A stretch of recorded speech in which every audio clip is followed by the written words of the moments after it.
Sabah al-Khair. Donc pour moi, je suis Christophe Almeras, je suis urologue à Toulouse et jusqu'à présent, je suis aussi responsable du comité éditiel de l'Association française d'urologie.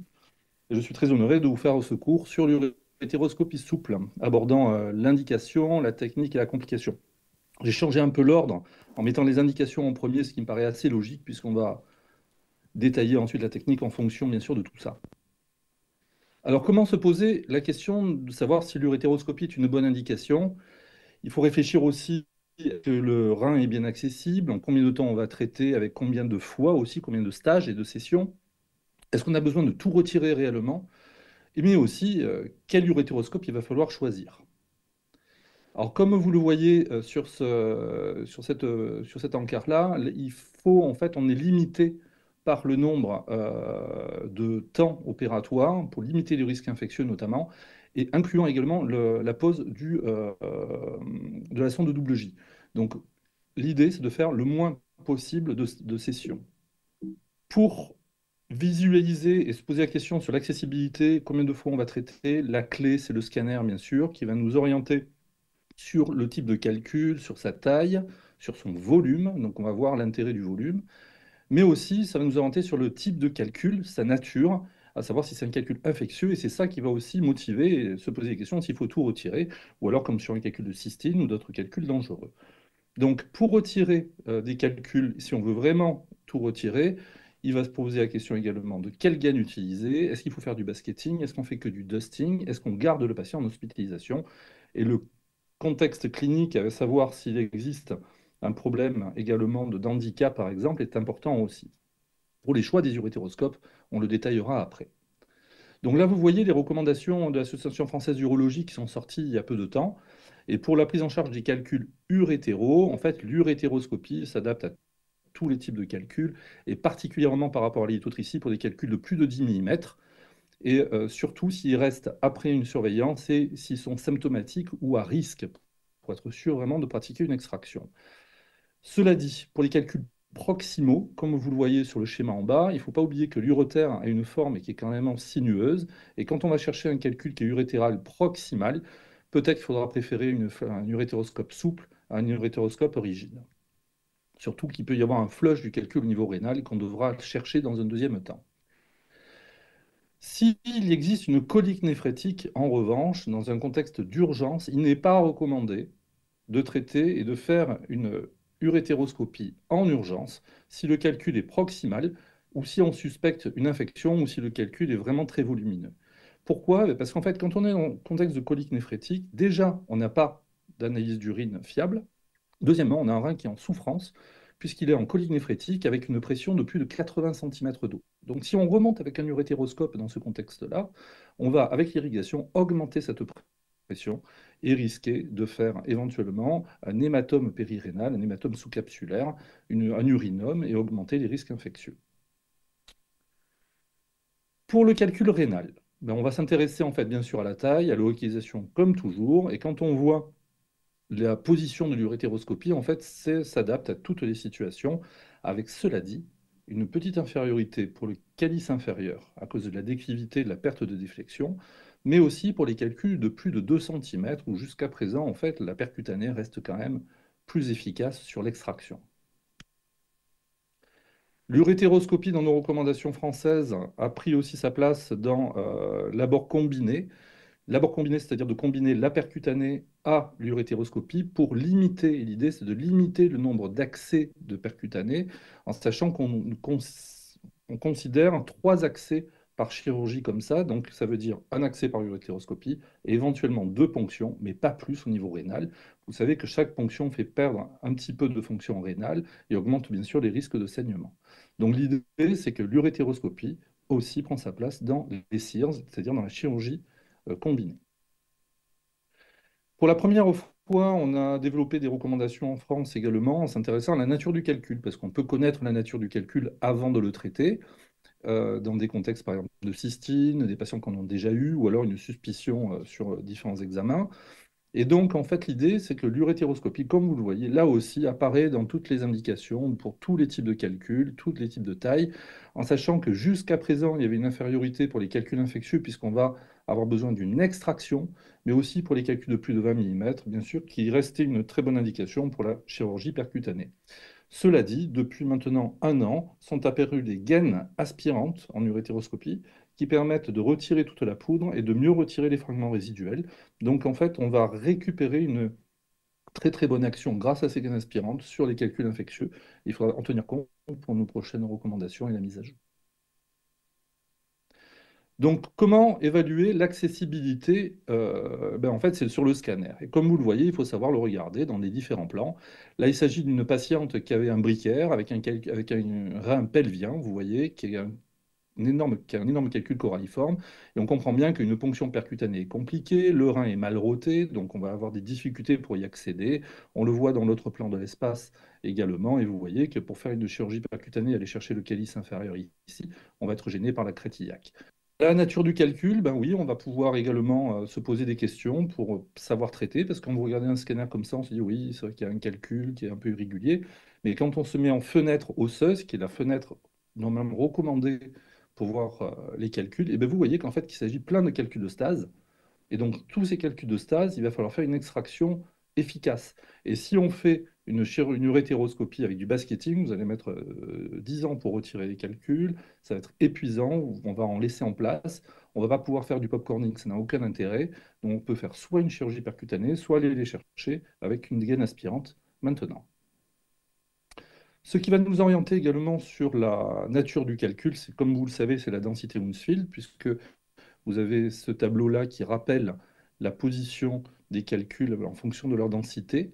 Et vous voyez qu'au-delà de 1000, c'est vrai, unités Hounsfield, on va sur des calculs plus résistants pour la lithotricie, avec une prédominance d'oxyde de calcium, mais aussi de bruchite pour les valeurs les plus élevées. L'acide urique, en général, c'est en dessous de 530 unités Hounsfield. Et dans cet espace-là, on est sur des calculs infectieux ou alors sur éventuellement aussi de la cystine. Cela dit, il faut se méfier parce que les radiologues peuvent décrire la densité pour des calculs de moins de 5 mm. Or, cette densité n'est fiable qu'à partir de 5 mm, il faut s'en souvenir. Donc, sur un calcul qui est décrit avec une densité à 400 ou 500 unités Hounsfield, si le calcul fait 2-3 mm, ça n'a pas de valeur et c'est certainement sous-estimé. La grande révolution qui va se faire prochainement, ça va être sur l'évaluation du volume, puisque c'est ça qui va guider le choix du traitement et la stratégie thérapeutique dans l'indication.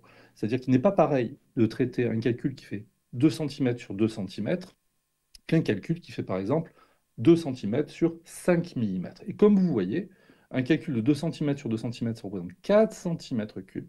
Or, celui-là, 2 cm sur 5 mm, c'est 16 fois moins gros. Donc, 16 fois moins de temps et 16 fois moins de morceaux à traiter.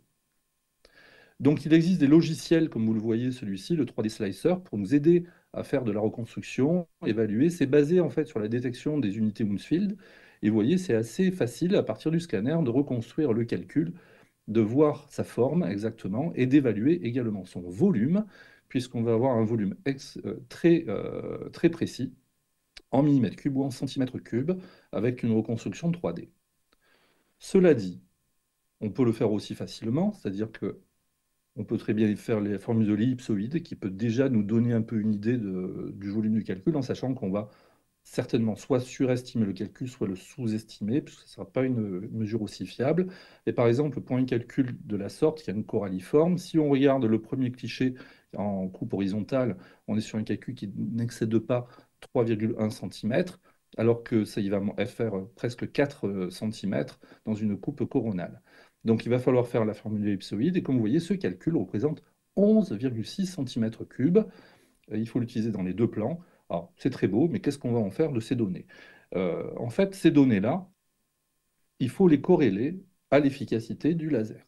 Puisque ça, c'est le résultat du travail de Frédéric Pontier, qu'il avait fait, c'est in vitro. Mais par exemple, avec le thulium, il faut considérer que pour traiter 1 cm3 en pulvérisation, on va mettre 25 minutes de traitement. Et ça durera 1,5 fois à 3 fois moins longtemps qu'avec de l'aluminium. Donc, 25 minutes pour 1 cm3, un calcul qui fait 11,6 cm3. Il faut savoir qu'on est limité, pour limiter les risques infectieux, à une intervention qui ne dure pas plus de 90 à 120 minutes maximum, et aussi en intensité, pas en intensité, mais en puissance de traitement laser, puisqu'on va pas excéder 25 à 30 watts dans le rein. Et donc, en fait, ça va représenter minimum 4 sessions pour traiter ce calcul en urétéroscopie avec le pied au plancher non-stop. Donc, c'est quelque chose qui va être, il faut l'expliquer aux patients. Est-ce que c'est le bon choix? Est-ce qu'on va plutôt faire plutôt, dans ces cas-là, une percutanée pour être plus efficace et terminer par une urétéroscopie pour limiter le nombre de sessions? C'est toute cette stratégie-là qui dépend, en fait, de la mesure du volume. Et j'espère que je vous ai convaincu. Le choix de l'urétéroscope. Le choix du urétéroscope, ben là, depuis quelques années, on est noyé par un débarquement d'urétéroscope single use, en fait, donc à usage unique, par rapport à ceux qui restent, et qui sont les Storz, Wolf, Olympus, qui sont du réutilisable. Alors le problème, c'est quel est le coût, l'écologie, est-ce que ça en vaut la peine? Alors, concernant ces urétéroscopes à usage unique, il faut quand même savoir et rendre à César ce qui est à César, c'est-à-dire c'est la source des innovations à l'heure actuelle. Ils sont bien plus réactifs, les urétéroscopes à usage unique, que les urétéroscopes réutilisables. Et tout ce qui est diminution de taille, aspiration, etc., c'est sur l'usage unique qu'on le voit. L'objectif, c'est d'essayer de diminuer bien sûr les risques de l'urétéroscopie et d'améliorer l'extraction des fragments et les résultats. Cela dit, comme je le note en bas, attention à la solidité parce qu'on peut tomber sur du matériel de mauvaise qualité. Donc, concernant en revanche, je vais passer rapidement, mais le côté écologique, en fait, en écologie, c'est toujours pareil, on déplace souvent les problématiques d'un problème à un autre. C'est comme pour les voitures électriques et les voitures thermiques. La voiture thermique va polluer plus à la fin, mais moins au départ, et l'électrique, c'est l'inverse. Donc, en fait, c'est pareil pour le réutilisable, on va augmenter les produits chimiques, mais l'usage unique, il y a plus de fabrication, donc plus de pollution, plus de transport, et plus de produits aussi donc qui sont jetés, de plastique, etc. Une étude a été faite par l'Association française d'urologie et qui est en cours de publication. Les résultats préliminaires étaient là et montraient, bien sûr, et sans trop de surprise, que les usages uniques étaient quand même plus polluants que le réutilisable, sauf concernant l'eutrophication de l'eau, c'est-à-dire la détérioration en fait de la qualité de l'eau. Voilà. Ce qui paraît assez logique. Alors, est-ce qu'on fait du recyclage? Quelques sociétés proposent du recyclage pour l'usage unique, mais le problème, c'est est-ce que aussi là aussi on ne déplace pas les problèmes? Puisque quand on fait du recyclage, il faut retremper le produit, il faut le décontaminer, il faut le transporter, le stocker, le démanteler ailleurs. Et ça aussi, finalement, il y a une problématique écologique liée rien qu'au recyclage. Le coût. Le coût, il faut le savoir. Donc là, c'est une problématique un peu française par rapport au coût. Depuis 6 ans notamment, mais parce que, depuis plus de 6 ans maintenant, parce que les chiffres ils étaient plus importants avant, mais parce que l'urétéroscope, comme vous le voyez sur cette courbe depuis 2014, augmente en volume tous les ans, au détriment de la lithotripsie, avec le maintien de la chirurgie percutanée. Donc, on augmente le nombre d'actes, et donc bien sûr, la part de rémunération vis-à-vis des établissements diminue. Le problème, c'est que l'urétéroscopie, si on fait le coût réel, en France du moins, quand on fait il faut plutôt 20%, 900 euros de prendre un urétéroscope souple avec la désinfection, mais attends pas l'utilisation du cystoscope, la panseuse, l'infirmière, donc les médicaments, etc. L'usage unique, c'est entre 1300 et 1720 euros. Donc vous comprenez bien que ça pose un problème puisque l'établissement va gagner moins et ne gagne que 800 et quelques euros. Et donc vous voyez, il est potentiellement déficitaire sur ce genre de geste. Donc, ce qui est retenu, c'est quoi? C'est que jusqu'à présent, un faible volume d'activité et un taux assez important de casse par rapport au réutilisable augmente le coût de l'urétéroscopie également. Donc, il se pose la question, bien sûr, euh, est-ce qu'on va faire de l'usage unique en systématique ou pas? Donc, il y a plusieurs études qui ont montré euh, qu'en fait, en cas de baisse de petite activité d'urétéroscopie, avec un fort taux de casse, il vaut mieux faire de l'usage unique, mais aussi le réserver aussi pour des indications difficiles, c'est-à-dire un calice très difficile, verticalisé, le cas comme je vous ai montré avec un rein qui est mal positionné, ou alors le bord combiné, puisqu'on risque de casser en même temps que la percutanée l'urétéroscope. Utiliser en systématique l'urétéroscope usage unique n'est pas avantageux économiquement, c'est trop cher, d'accord? Même s'il y a de l'immobilisation. En revanche, on sait que quand on utilise de l'usage unique, eh bien, on augmente la vie des réutilisables de 40% environ. Donc c'est quand même intéressant dans la conception, parce que la clé, c'est quoi? C'est qu'il faut panacher l'usage, usage unique ou réutilisable des endoscopes. Ça, c'est une étude qui confirme juste l'intérêt de l'urétéroscopie souple, usage unique pour les indications à risque.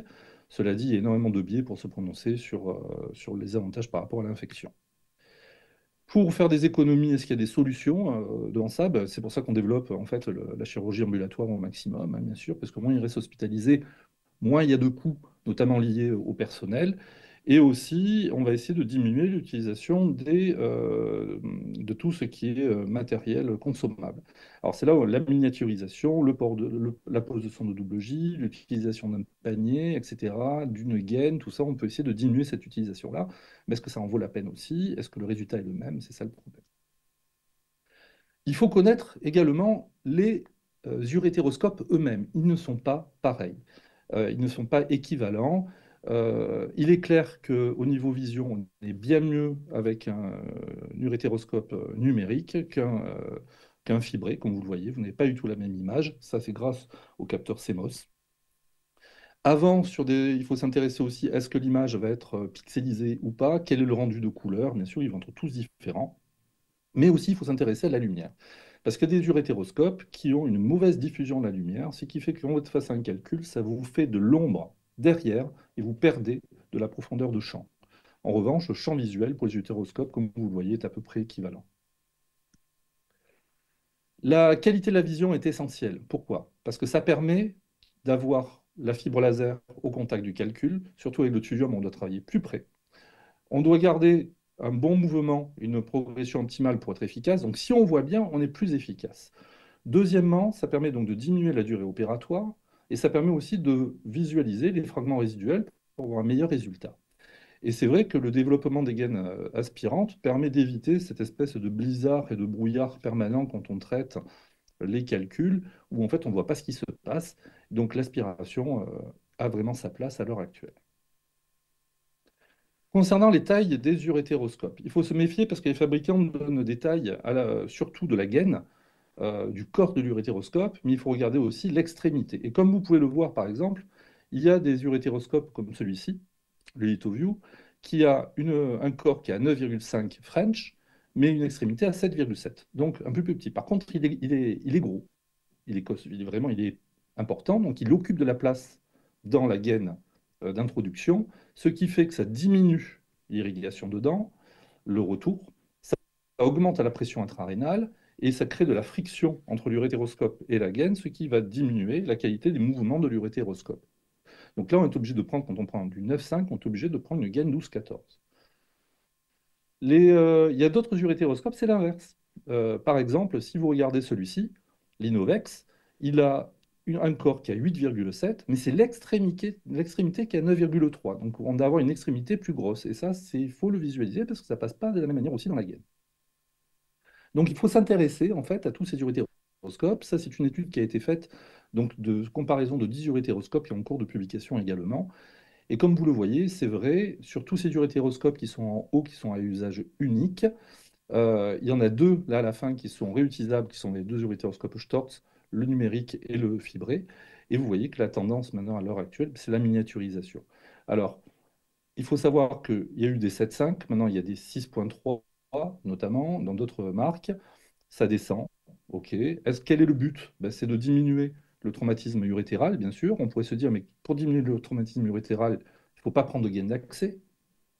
Et donc, si on ne prend pas de gain d'accès, il faut faire essentiellement du dusting. On ne prendra pas de panier, éventuellement, ou très peu, puisqu'on ne va pas faire des allers-retours sans arrêt. On veut viser éventuellement de prendre aussi du zéro, donc pas de sang de double J, éventuellement. Oui, mais ça veut dire pas mettre de gaine non plus. Et par contre, le petit urétéroscope sera bien pour des urétères assez étroits. Donc c'est pas mal, mais quand on vend un urétéroscope comme celui-ci, par exemple, où on vante le retour, et ça veut dire qu'on utilise une gaine d'accès. Et ça, c'est moins bien. Juste pour rappel, le fibré, c'est 7,5. Donc on a rejoint en fait uniquement en numérique ce qu'on savait faire en fibré. Il faut regarder le canal opérateur aussi. Alors, en pratique, le canal opérateur, ils sont à peu près tous pareils à 3,6. Il n'y a que le dernier Storz qui est usage unique qui est un petit peu plus petit.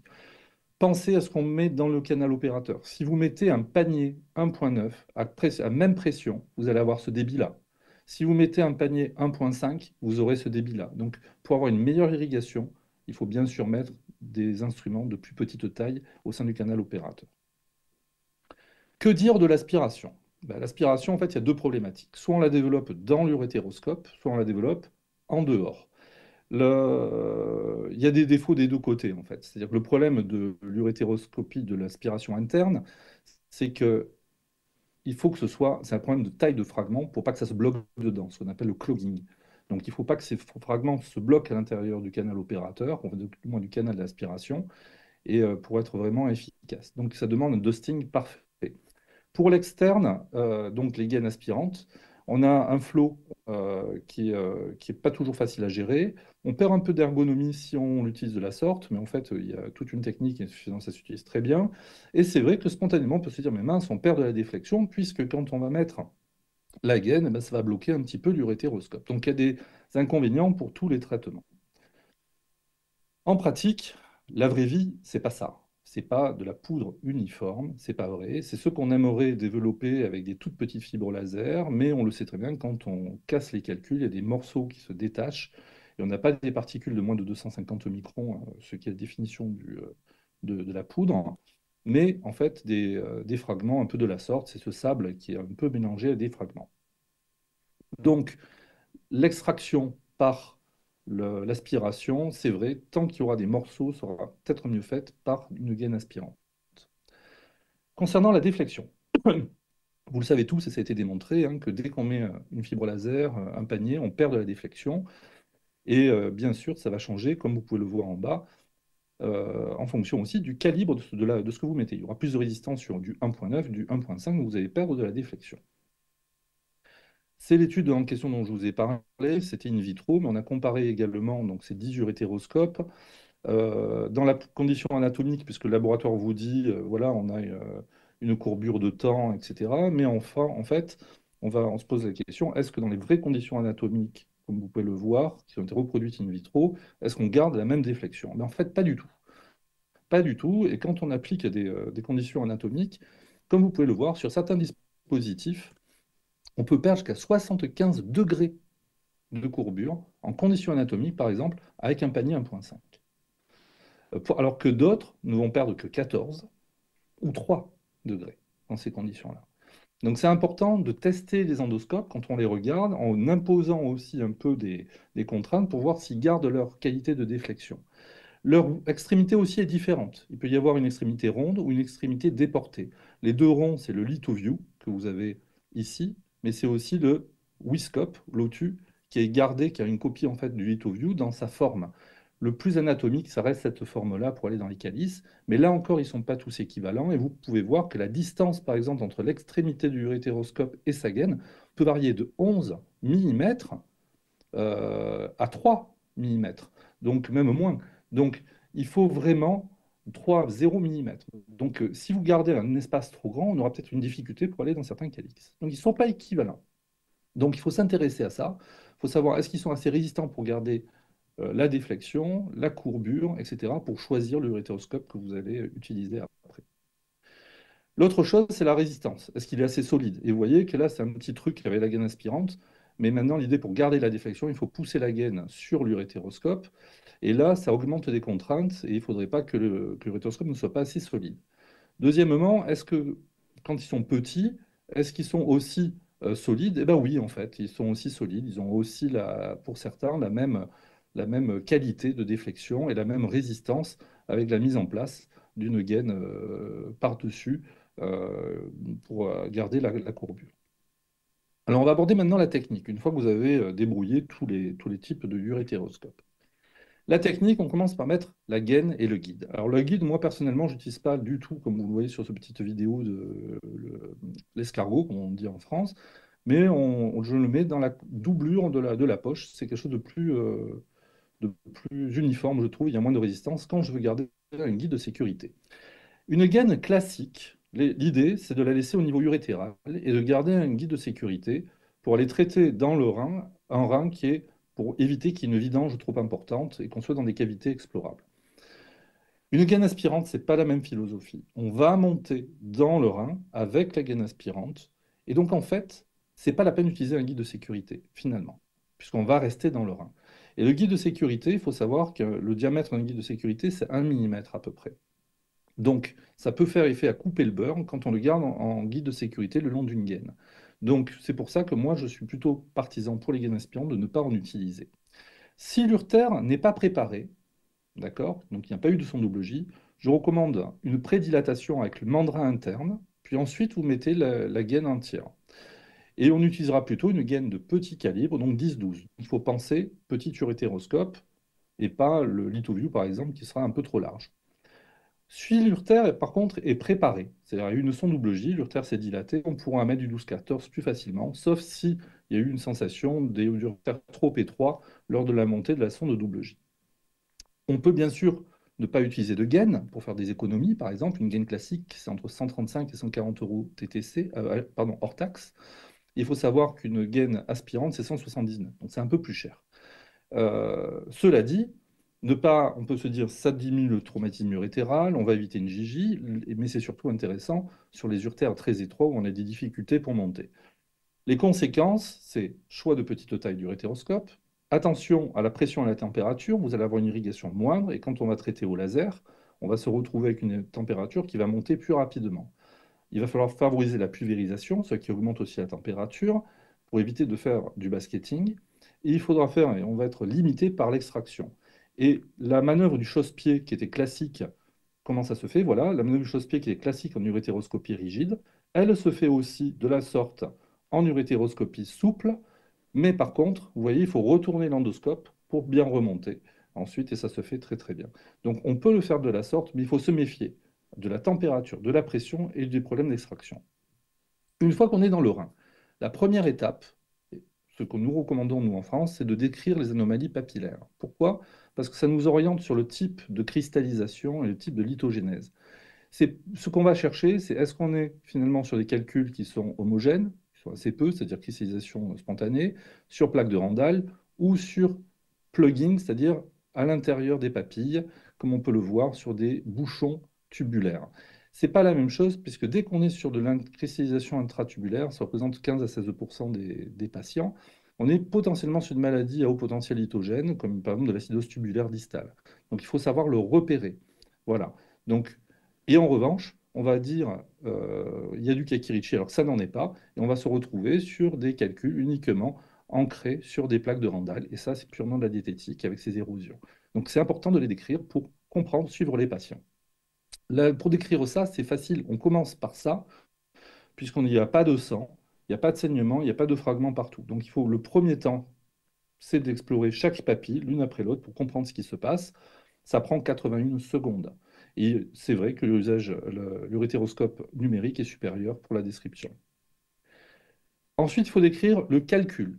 Le calcul, ben, pourquoi? Ben, parce qu'en fait, déjà, il faut comprendre qu'on va le détruire avec du laser.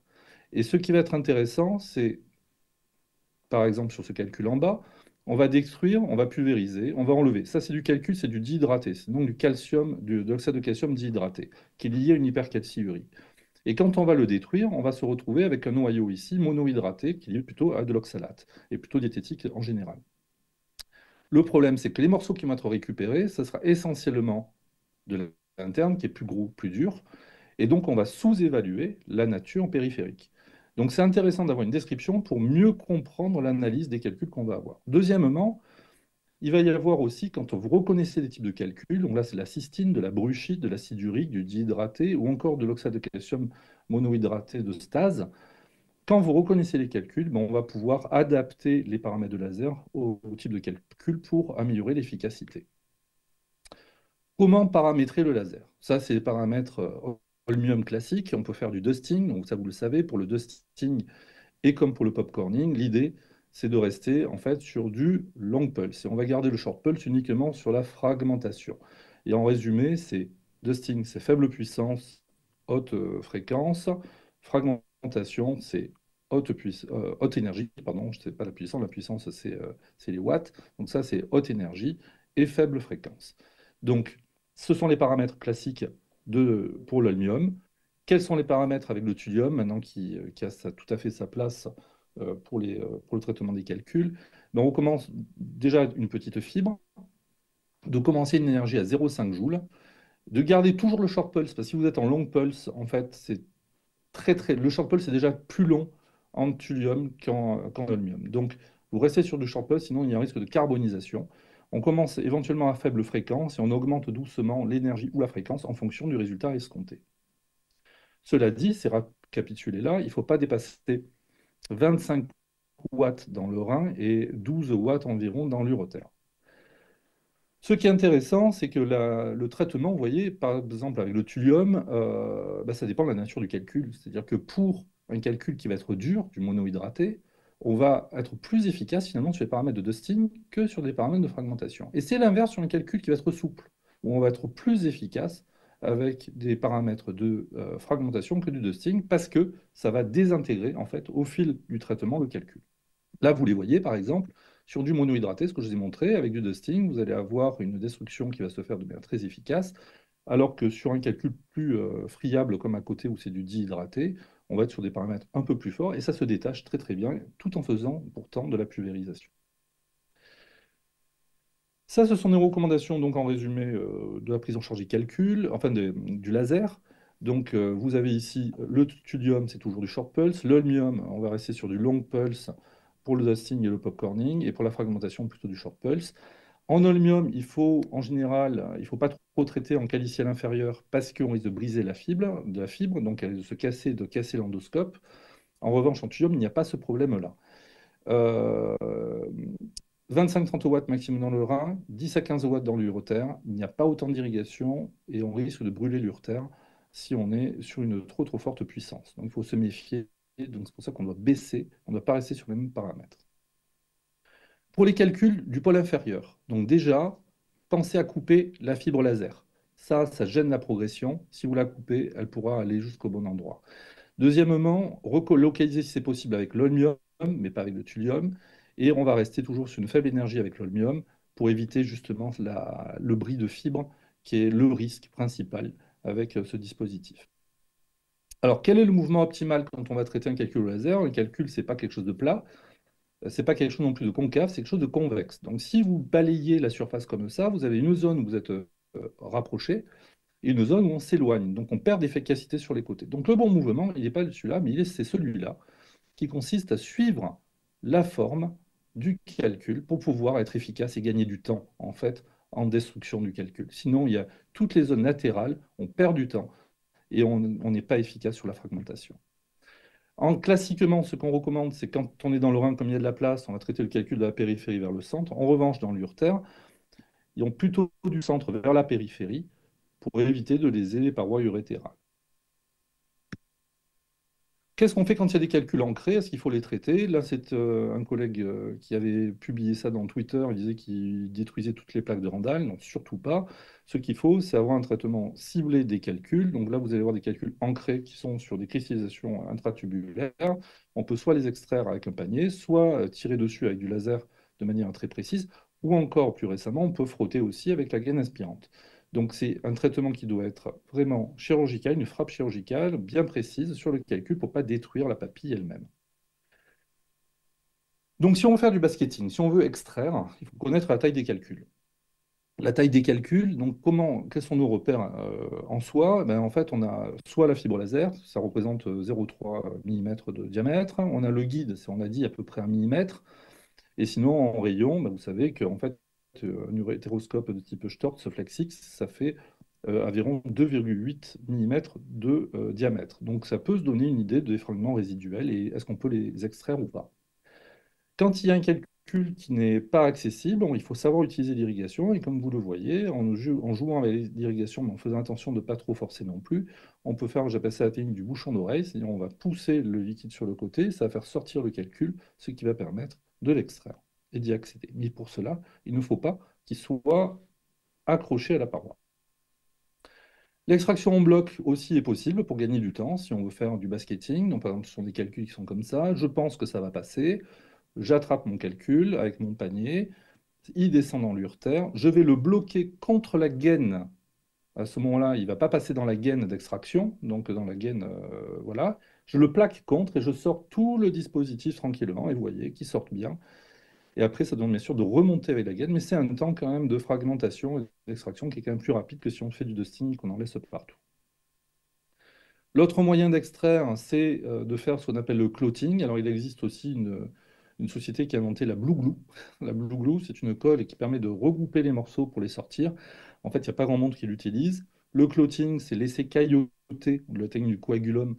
C'est on va injecter du sang dans le rein pour regrouper les morceaux entre eux et pouvoir les extraire en monobloc. En pratique, c'est un problème de vision et c'est chronophage parce qu'il faut attendre que ça coagule, il faut attendre quand même quelques minutes. Ça marche, on voit pas très bien, on laisse quand même quelques morceaux et surtout ça perd un peu d'intérêt désormais depuis que l'aspiration est apparue. Là, je vous laisse écouter. Il y en a pour 6 minutes environ. C'est une vidéo qui va être publiée au congrès, là, qui passe au congrès cette année, sur l'utilisation de la gaine aspirante. Comme ça, vous avez toute la technique de la gaine aspirante et comment on l'utilise en pratique. Depuis le 2023, ont apparu des gaines d'introduction en uréteroscopie aspirante, extrémité mobile et souple. Cette gaine est vendue avec une bouteille de recueil avec un filtre pour recueillir les calculs et les fragments. Cela permet de se passer d'un panier et faire donc de l'économie, même si le coût à l'achat est un peu plus élevé qu'une gaine classique. L'aspiration peut être murale ou en utilisant des dispositifs de type Neptune. La gaine est introduite de manière tout à fait conventionnelle. Il peut être bien sauvegardé en guide de sécurité, mais l'extrémité de la gaine, se trouvant dans le rang, permet en fait de s'en passer. Un bouchon doit être connecté pour permettre l'étanchéité et améliorer l'aspiration.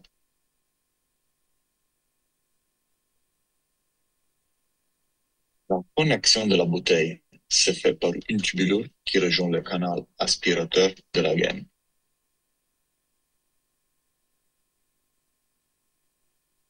Et une deuxième tubulure qui se connecte à l'aspiration.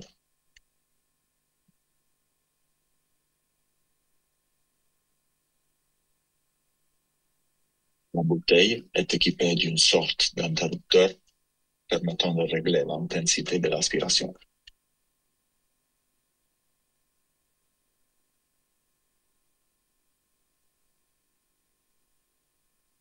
Qui est une perte de réflexion induite par la gaine elle-même.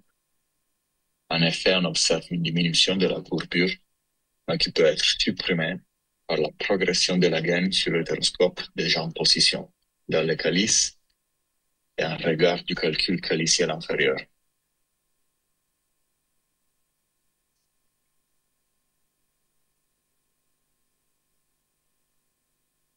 In vivo, voilà comment ça se traduit avec difficulté d'accès si on utilise la courbure de l'urétéroscope avec la gaine mise en place. Mais si on va rejoindre le calcul et que l'on pousse la gaine sur l'urétéroscope, on arrive à parvenir à récupérer la déflexion. Il n'y a pas non plus d'impact sur des endoscopes de calibre plus réduit qui gardent une puissance de déflexion tout à fait correcte. Le traitement va se mener de différentes manières. La première est en amenant la gaine en contact du calcul et en pulvérisant le calcul, permettant la destruction et l'aspiration de la poudre. En cas de migration des fragments, ils peuvent être soit extraits, comme on le verra par la suite, soit traités in situ au sein de la gaine, avec une pulvérisation de cette dernière.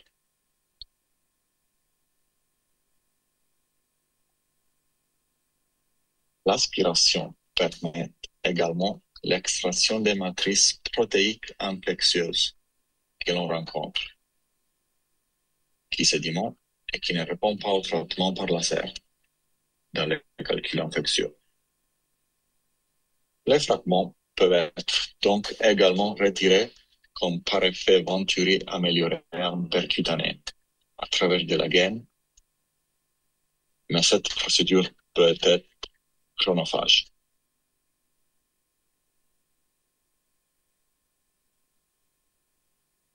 Cela permet d'éviter d'utiliser un panier et de disposer d'un élément suffisant pour une analyse morphoconstitutionnelle.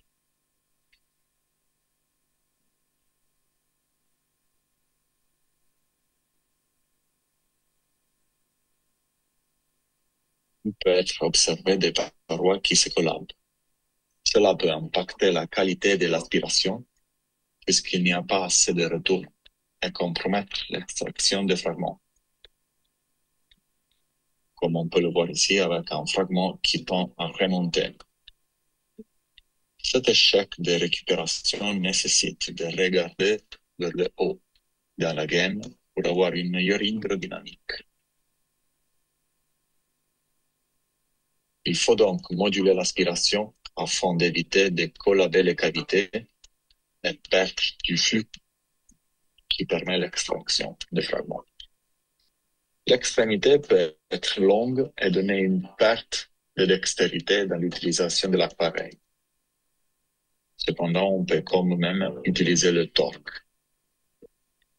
Et pour remonter, c'est à l'aide de tenir la gaine pour éviter une perte de temps.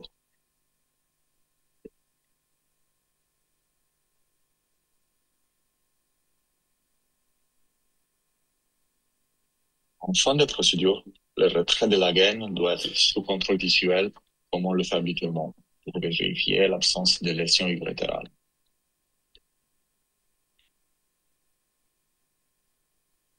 Une fois l'intervention terminée, la bouteille de recueil permet de disposer d'une analyse bactériologique des urines piéliques, mais aussi des fragments et de la poudre qui peut être envoyée à l'analyse.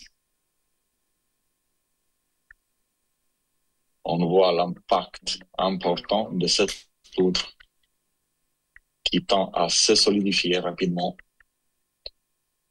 et peut faire craindre un risque de strass ou d'ensablement de l'urétère et des cavités rénales en l'absence d'utilisation de cette aspiration.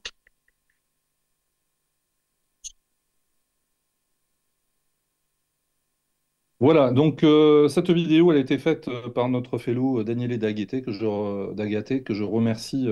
C'est lui qui a fait les commentaires et qui est assez descriptif sur comment utiliser ce genre de dispositif. Je vais essayer d'aller vite, mais maintenant il y a les complications. Donc pour les complications, qu'est-ce qui se passe?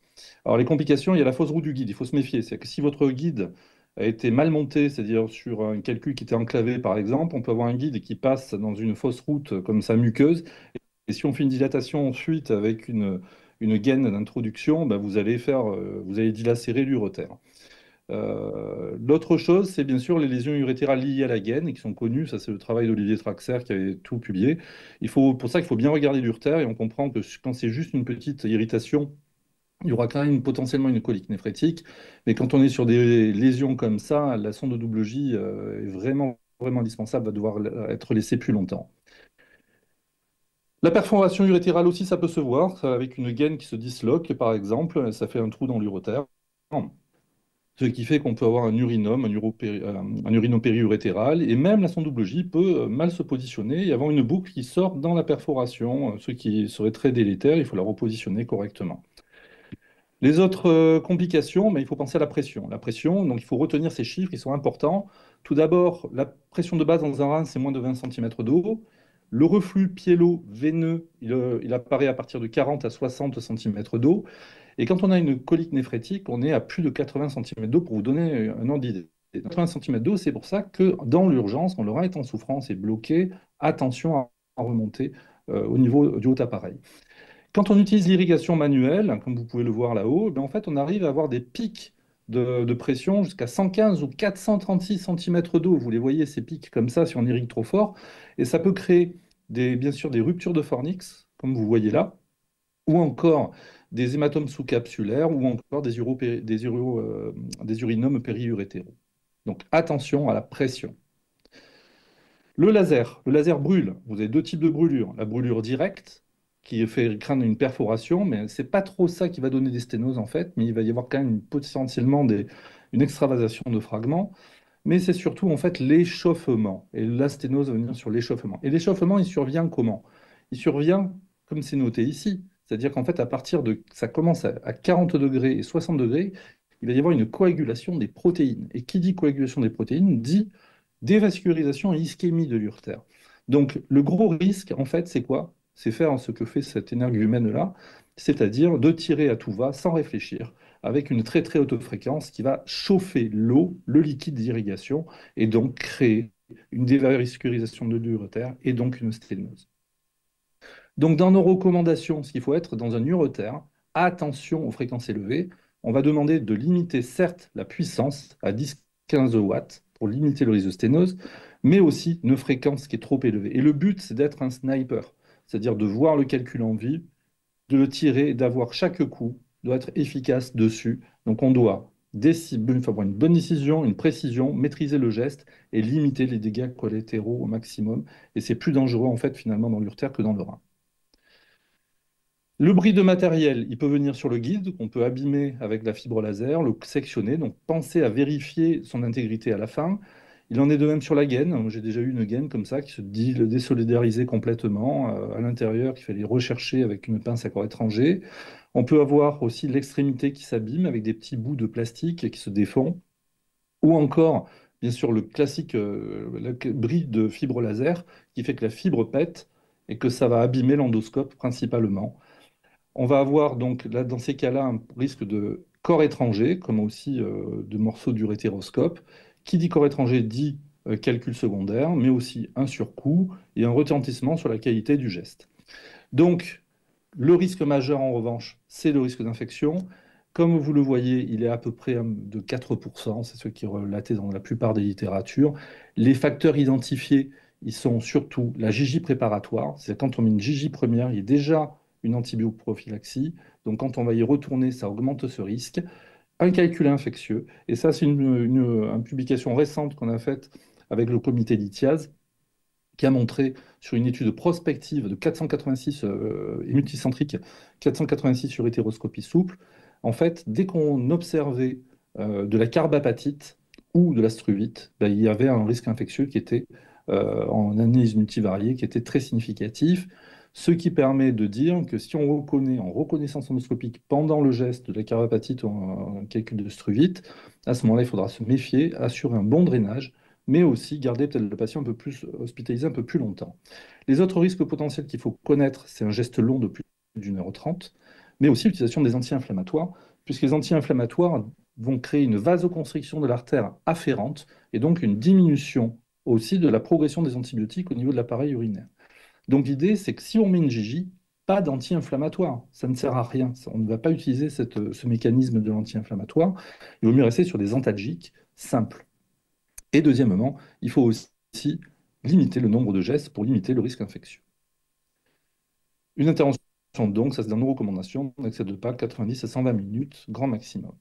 Pour l'évaluation des fragments résiduels, ça c'est un problème, puisqu'en fait, quand on fait des fragments résiduels, comme vous le voyez, le radiologue il va avoir du mal à distinguer le calcul de la poudre, des fragments liés qui vont peut-être s'éliminer secondairement, ou encore le calcul résiduel et les fragments. Donc en fait, c'est pas la même chose, hein. Le calcul résiduel, c'est un oubli ou alors une inaccessibilité ou alors une limite de temps, alors que les fragments, bah, ils vont peut-être s'éliminer ou pas, mais ça, il faut connaître la taille du plus gros. Il y a un autre problème, c'est l'ensablement. L'ensablement, il faut savoir que quand on a des petites particules de sable, ce que je vous ai montré tout à l'heure dans la vidéo, les petites particules de pulvérisation, c'est comme de l'argile, et donc ça fait des grumeaux. Et on peut avoir, chez des patients qui ont une faible diurèse, on peut avoir des conglomérats de grumeaux de sable qui vont se mettre et qui peuvent boucher l'urtère. Et ça, c'était une patiente qui a fait un ensablement de son uretère, qui est extrêmement difficile à reperméabiliser, parce que ça fait du béton. Et on va retraiter au laser, en fait, la poudre, donc c'est pas hyper efficace. Et vous voyez, c'est vraiment une situation qui est très inconfortable, avec des fragments résiduels et une dilatation en amont. Donc pour ça, rien que pour ça, c'est vrai que si on fait de l'ultra-dusting, il faut penser à se dire, attention, on va aspirer la poudre, mais on ne la laisse pas forcément et ça sortira tranquillement. L'évaluation des fragments résiduels, donc cette évaluation, ben, il faut savoir donc les calculs, ben, c'est la question de se poser qu'est-ce qu'on va faire après. Est-ce qu'on change de thérapie? Est-ce qu'on fait une deuxième session? Ça dépend des conditions de réalisation du premier traitement. Il ne faut pas hésiter à faire de l'alito sur un calcul résiduel, pourquoi pas. Et sur les fragments, en revanche, nous, c'est vrai qu'on peut aussi proposer de la posturothérapie, c'est-à-dire favoriser l'inclinaison pour l'élimination des calculs et expliquer aux patients avec une bonne ivresse comment éliminer ça. Je vous remercie, Aïchek. J'espère que vous avez appris des choses et j'espère un jour venir, pourquoi pas, vous rendre visite en Tunisie. Ça sera très volontiers. Merci à vous. Très bien, donc merci Dr Almeraz pour cette conférence. Je Je vous en passe la prie. parole à la salle. Donc on est, pour les recommandations, elles nous limitent à un temps opératoire de 1h30 voire 2 heures, avec des puissances qui sont limitées à 25-30 watts pour le rein et 12,5 watts pour l'urtère. C'est ça. Mais en fait, on remarque que les choses peuvent être différentes si on travaille avec une gaine 12-14 et avec un petit urétéroscope. La pression et les températures intrarénales ne vont pas être les mêmes qu'avec des petites gaines et des gros urétéroscopes. Et donc, forcément avec l'arrivée des gaines aspirantes, il y aura moins d'hyperpression intrarénale et on pourra travailler. Ma question, c'est est-ce qu'on pourra travailler avec plus de pression? Est-ce qu'on pourra allonger les temps opératoires et est-ce qu'on pourra utiliser des puissances éventuellement plus élevées? Alors, pour la durée opératoire, je dirais non, parce que c'est un problème aussi d'exposition à l'anesthésie avec le refroidissement et puis les antibiotiques utilisés en antibioprophylaxie qui perdent leur efficacité avec le temps. En revanche, sur la puissance, je pense que oui. C'est-à-dire qu'en fait, si on veut faire, le problème c'est que si on écoute les sociétés qui développent les urétéroscopes de petite taille, c'est comme je vous le mettais, c'est-à-dire que c'est pas de gaine, donc on est dans un espace qui est fermé, qui est clos, qui n'a pas le backflow, c'est-à-dire le retour de liquide, et on va avoir un échauffement. C'est ça que je vais essayer de vous mettre en évidence. En revanche, quand on va aller dans le rein avec une gaine aspirante, c'est évident que la température n'est pas la même. Alors le problème, c'est on n'a pas à l'heure actuelle encore de dispositifs assez fiables pour mesurer la température réelle dans ces conditions-là. C'est que de l'in vitro qu'on peut faire pour l'instant, mais c'est sûr qu'on peut taper certainement plus fort avec une gaine aspirante, puisque vous avez une irrigation qui sort immédiatement, vous n'avez pas une stagnation, on doit taper plus fort, on doit être plus efficace sur ce temps-là, ça c'est clair. Moi, je me permets aussi, alors par contre, au niveau du timing, on a bien mis 1h30, 2 heures. Pourquoi? 1h30, c'est ce qui est recommandé.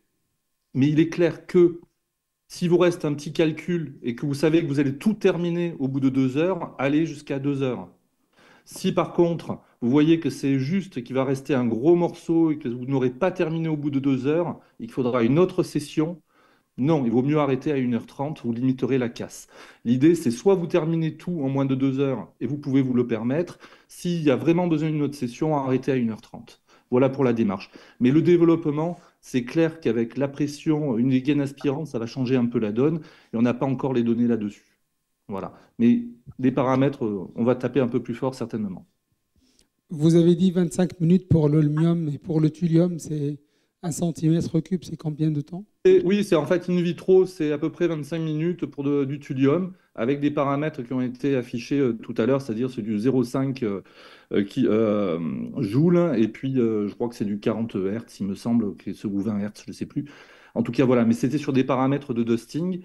Il faut partir un peu avec cette idée-là. Alors, c'est clair que moi, par exemple, hier, j'ai fait un calcul qui faisait 3 centimètres cubes dans le rein. Je suis remonté, c'est un calcul fragile, plutôt d'oxyde de calcium dhydraté de type 2A. Et je suis monté à 1,5 joules avec une puissance où je me suis limité à 25 watts. Et je l'ai eu en moins d'une heure pour 3 centimètres cubes avec une gaine aspirante, zéro fragment résiduel. Donc c'est là ce que je vous disais, c'est qu'il faut s'adapter en fait au calcul, à ce qu'on voit. Un calcul fragile, quand on va taper fort, il se désintègre au contact de la fibre laser, alors qu'un calcul dur, il ne va pas se désintégrer, il va se casser. Et donc c'est là où il vaut mieux avoir des petits paramètres pour le grignoter progressivement. Donc, Monsieur Christophe, concernant votre pratique, est-ce que vous avez fait des hétéroscopies bilatérales ou chez des femmes enceintes? Et deuxième question, qu'en pensez-vous de l'usage de la bloquant en préopératoire? Merci. Alors, urétéroscopie bilatérale, oui, ça m'arrive d'en faire. Après, c'est un peu inconfortable. C'est toujours pareil, si on met les deux pieds dans le même sabot. Donc, si le problème, c'est que si vous avez une infection post-opératoire, c'est les deux côtés qui sont touchés en même temps. Donc, c'est un peu dangereux. Après, il y a des patients qui le demandent avec des multiples calculs bilatéraux, ils doivent partir en voyage, etc. Donc, ça m'arrive de le faire, bien sûr. Mais il faut vraiment bien briefer la personne en lui expliquant que ben, c'est un peu plus dangereux. Les conditions, c'est quoi? Si on traite le côté, quand c'est du bilatéral, il faut traiter le côté qui est symptomatique en priorité. C'est-à-dire que s'il y a des douleurs à droite et pas de douleurs à gauche, on va traiter le côté droit en priorité. Parce que si on a besoin de s'arrêter après le premier côté, ben au moins on aura fait celui qui est symptomatique. Si les deux côtés sont asymptomatiques, c'est bien de commencer par le plus facile. Comme ça, vous le terminez vite et vous enchaînez sur l'autre. Donc c'est un peu cette stratégie-là. Après, c'est le drainage. Il faut garder un drainage hyper efficace. Donc il ne faut vraiment pas se dire ah, je ne vais pas mettre de son double J parce que vous allez vous retrouver avec une insuffisance rénale, une obstruction bilatérale. Et donc le drainage est essentiel, doit être de qualité. Donc il ne faut pas hésiter à mettre deux sondes de double J et le retrait un peu décalé et se méfier, pas la retirer 3-4 jours après où ça va se reboucher derrière. Donc il faut vraiment jouer là-dessus. Ensuite, sur l'alpha bloquant. L'alpha bloquant, en fait, si ça participe en fait aux recommandations, parce qu'on la voit dans toutes les sociétés savantes, pour les coliques néphrétiques, pour des calculs qui sont de plus de 5 mm plutôt pelviens, on n'a vraiment pas eu trop de preuves. Il y a eu des études qui ont été faites aux États-Unis où ils essaient d'en mettre pour essayer d'introduire la gaine plus facilement. En fait, ça n'a jamais été vraiment démontré, donc c'est pas utilisé en systématique. Voilà, du tout. Il y a trop d'autres risques, il n'y a pas d'AMM là-dessus. Et si le patient fait une syncope, se fait une fracture du crâne en tombant, on a tout perdu. Merci de m'accorder la parole. J'ai une préoccupation concernant la lithiase rénale. Donc, devant une lithiase rénale, est-il systématique de poser une JJ de préparation urétérale ou bien on tiendra compte de la taille du calcul? Merci. Alors, nous, en préparation, c'est ce que je disais tout à l'heure, mettre une GJ préparatoire augmente les risques infectieux. D'accord? Donc, on ne va pas en mettre. Sauf si on était pris dans un contexte d'urgence. C'est-à-dire que la personne vient avec une colique néphrétique, on va lui mettre la sonde de double J, on n'a pas le choix. Elle va préparer l'urtère, on sera un peu plus à l'aise pour traiter, mais par contre, elle ne doit pas être en systématique dans la préparation du tout. Voilà, quelle que soit la taille du calcul. Donc c'est le contexte qui va nous y pousser, parce que comme je vous l'ai dit, ça augmente le risque infectieux. Voilà. Donc une personne qui n'a pas eu de JJ préparatoire, qui n'a pas eu de colique néphrétique, eh ben, on va mettre gaine plutôt 10-12, pas trop grosse, pour pas prendre de risque et pas abîmer l'urtère. Je vous rappelle, la gaine 10-12 avec le guide à côté, ça fait fil à couper le beurre, ça vous rajoute 1 mm en guide de sécurité, il faut s'en méfier. Donc c'est pas anodin. Et par contre, c'est vrai que si l'urtère est vraiment a été lâche, bien préparée avec une sonde de double J, une gaine 12-14 derrière, il n'y a pas de problème. Mais pas en systématique.